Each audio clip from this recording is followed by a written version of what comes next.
Bonjour à tous. La vie dans notre monde n'est pas simple et en disant cela, je dis une grande banalité, j'en ai bien conscience. Mais parfois, cette vie qui est compliquée peut nous amener à être découragés. Et le découragement va faire partie à un moment ou à un autre de notre vie, à des niveaux différents bien entendu. Ça dépend du tempérament, ça dépend des difficultés, ça dépend de notre état à ce moment-là, bien entendu. Mais être découragé fait partie de notre vie. Alors, quel remède la Bible nous propose-t-elle? Dans la lettre aux Hébreux, au chapitre 12 et au verset 3, voilà ce qui nous est proposé.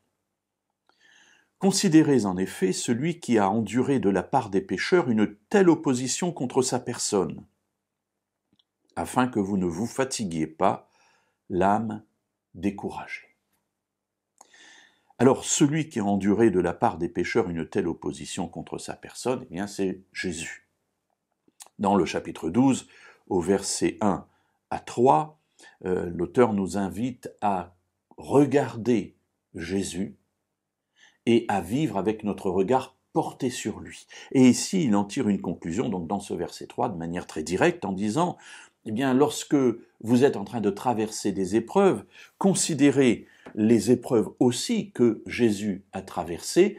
Il les a traversées, il en a été victorieux grâce à la présence de Dieu. Eh bien, regardons comment il a agi, comment il a supporté cela, pour que nous-mêmes, en considérant ses souffrances, nous puissions nous dire, eh bien, voilà, il a traversé tout cela, grâce à sa présence en moi par le Saint-Esprit, eh bien, je vais aussi tenir bon. Et c'est ainsi que l'âme découragée, eh bien, ne nous submergera pas. Oui, il est parfois normal d'avoir, dans des temps d'épreuves très difficiles, l'âme découragée.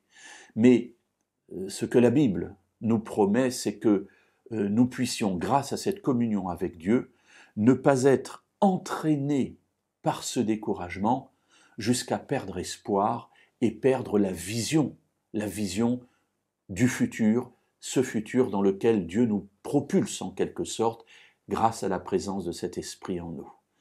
Alors oui, regardons vers Jésus, lisons la parole, prions, nourrissons-nous de la vie de Jésus, de telle sorte que dans les difficultés, ces choses ressortent en nous et nous encouragent, nous permettent d'espérer comme lui a espéré dans ces temps d'opposition extrême auxquels il a été confronté.